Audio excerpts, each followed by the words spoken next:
everyone. My name is Scott Lowe. I am joined by the talented Justin Davis. Hello. We are taking a look at the extended Titanfall demo from Microsoft's E3 press We're conference. finally seeing the game in action. As you can see, we're sort of booting into a multiplayer match right now. Yeah. And the first thing that jumps out at me about this is you sort of like warp into the battlefield. It's sort of a blink and you'll miss it moment. It's happening right. It's coming up, I swear. There it is. Yeah, and so little details like that were really cool in this demo. So if you're unfamiliar with Titanfall, this is the first game from the reformed members of Infinity Ward, now Respawn, with now under EA. And this game is kind of like a hybrid of like kind of first-person narrative, but also like wide-open multiplayer. Yeah, we actually don't know anything about the single player yet, and this is a multiplayer demo, and there's a rumor that there might not even be single player, but we don't know. What we're looking at today is just a sort of a sample multiplayer. So you can see that every player on screen right now is an actual player. Like this is somebody, there's like avatars over their heads. Like you can see that these are actual players, and they're in mechs and on the ground. Yeah, that's the big thing I want to point out here is if you've missed the news or you've been living under a rock, this game is all about mech combat. That's what sort of separates it. That's where the name Titanfall comes from. You're in mechs, you're out of mechs, you're shooting mechs, you're shooting people from mechs.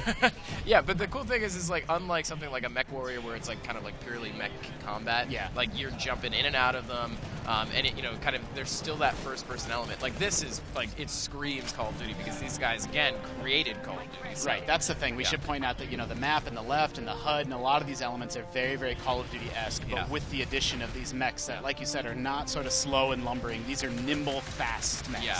So, you get a sense of the combat. There's some really cool mechanics like the jetpacks. Like you just jump right out of, into different buildings, and you can ricochet off I missed that the first time. I Yeah. missed that you were like wall jumping off of those billboards. It's so cool. That is cool.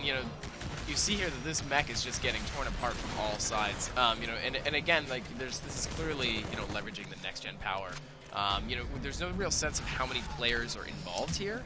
Right, but the it's rumor clearly is a pretty 16-player multiplayer. Again, but this, these details that we don't have confirmed at this time. We're just kind of seeing a sample. I like that it's indoor-outdoor. You're sort of. I'm assuming these mechs can't kind of get in these tight spaces. So maybe if you need to escape from one, you can duck in a building. Yeah. And then, there's obviously, like, we don't know what this object is. It looks kind of critical to whatever it is they're doing. Defense point or something of that nature. And then, of course, like you saw, like, and just now there's, like, someone got stabbed in the back. Like, there's obviously some close quarters combat here. So it's a nice blend of, like, vehicle and, like, kind of first-person shooter combat.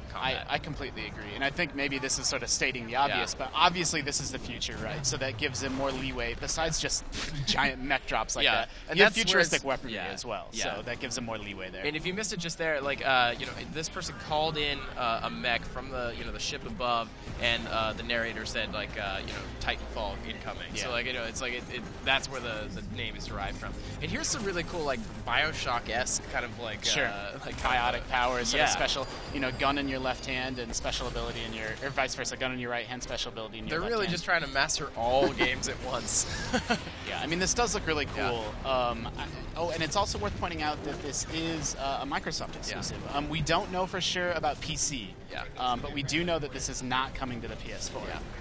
This is exclusive to the Xbox One. So it's a big feather in Microsoft's cap. Yeah. So, I mean, if you missed it just now, it was really rad. Like, you actually, like, grabbed a player from another mech. Like, so obviously they're really taking, like, the cinematic action into this. Like, really kind of making the first-person perspective more than just, like, kind of a floating gun. Like, there's clearly some stuff to, like, make this that's more than just a traditional shooter. And that's interesting because, again, we can't necessarily tell just by looking at this demo, but again, sort of the rumor or speculation is that this is a Source Engine game, which is wild. It's absolutely out of control if that's true. Hopefully we'll have some of those details before E3 is over. But this is unlike any Source game we've seen before, if that is the case. Yeah, absolutely. So one of my favorite moments is I actually love that coming right there, by the way. getting in and out of the mechs. But this moment in particular, as you see, like he's approaching this other mech who's just tearing people up. And it's not going to go so well for him. No. He's getting hit. Now he's sandwiched. His mech is getting torn up, and he's going to have to make his grand escape, which is actually, like, really awesome here. So he ejects, like, out of a fighter jet, but more importantly, he lands on the other mech, which is amazing. Yeah, it's just absolutely awesome. Yeah. So, again, like, they're really kind of pushing this element of more than just, like, the traditional, like, first-person combat. Like, you are really, like, they're going all across the board. Yeah, I mean, I'm pretty impressed with Titanfall. It was one of the highlights of Microsoft's press conference for sure. Yeah. Scott, we're always kind of trying to spotlight the coolest things on IGN, so make sure you're keeping it locked to IGN for all your E3 needs.